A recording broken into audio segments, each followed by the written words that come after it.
Hello বন্ধুরা, কেমন আছেন? আশা করি সবাই ভালো আছেন। আলহামদুলিল্লাহ, আল্লাহর রহমতে আমিও খুব ভালো আছি। এটা আমার প্রথম ভিডিও।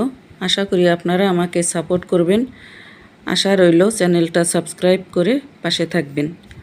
আজ আপনাদের সাথে শেয়ার করব ঘরের কিছু উপকরণ দিয়ে হেলদি আর টেস্টি একটা দারুণ স্বাদের বিস্কুট বানানোর রেসিপি। তো এবারে দেরি না করে শুরু করা যাক আমাদের হেলদি টেস্টি ডেলিশিয়াস বিস্কুট বানানোর রেসিপি। এর জন্য একটা বাটিতে 4 চামচ চিনি নিয়ে নিলাম আর এর মধ্যে সমপরিমাণ পানি দিয়ে দিলাম। এবার একটু মিশিয়ে নেব। এখন এর মধ্যে দিয়ে দেব 2 চুটকি বেকিং সোডা আর 1 চামচ বেকিং পাউডার। একটু মিশিয়ে নেব আর বাটিটা সাইডে রেখে দেব। এবার ডো বানানোর জন্য একটা বড় সাইজের থালি নিয়ে নিলাম আর এর মধ্যে নিয়ে নেব 1 কাপ আটা, একটুখানি লবণ আর নিচ্ছি 3 চামচ রিফাইন তেল। এখন ভালো করে মিশিয়ে নেব। কমসে কম 2 মিনিটের মতো মিশিয়ে নিতে হবে। ময়াম ভালো করে দিতে হবে, না হলে বিস্কুট মুসমুসে হবে না।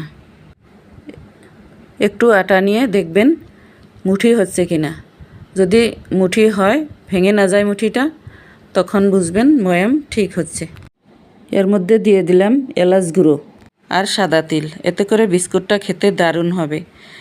এগুলোকে মিশিয়ে নেব। মিশানো হয়ে গেলে চিনির মিশ্রণটা অল্প অল্প করে দিয়ে একটা স্মুথ ডো বানিয়ে নেব।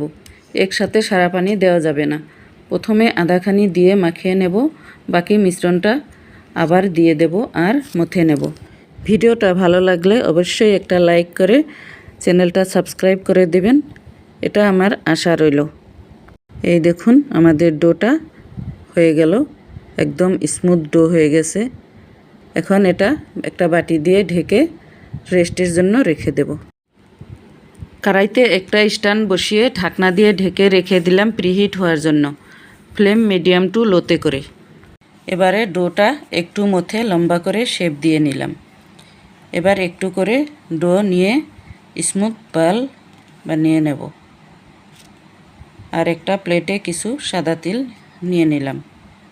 বলটা এখন এর উপরে রেখে আঙুল দিয়ে চাপ দিয়ে বিস্কুটের শেপ দিয়ে দেব। এই দেখুন একটা বিস্কুট হয়ে গেল। এভাবে আরও একটা বিস্কুট বানিয়ে দেখাচ্ছি। আপনারা চাইলে বিস্কুটের যে কোনো শেপ দিয়ে দিতে পারেন, যেমন কি ট্রায়াঙ্গেল, রেক্ট্যাঙ্গেল। এই দেখুন আরও একটা বিস্কুট বানিয়ে নিলাম। সেম পদ্ধতিতে বাকি বিস্কুটগুলো বানিয়ে নেব। এই দেখুন সবগুলো বিস্কুট বানানো হয়ে গেছে। এখন বিস্কুটের প্লেটটা গরম কড়াইতে দিয়ে দেব। ঢাকনা দিয়ে ঢেকে ঢাকনার ফুটাটা বন্ধ করে দিলাম।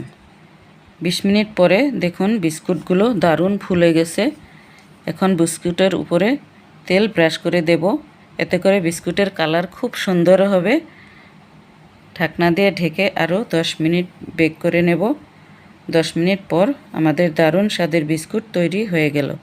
আশা করি ভিডিও ভালো লাগলে লাইক করে চ্যানেলটা সাবস্ক্রাইব করে পাশে থাকবেন। শেষ পর্যন্ত দেখার জন্য অনেক অনেক ধন্যবাদ।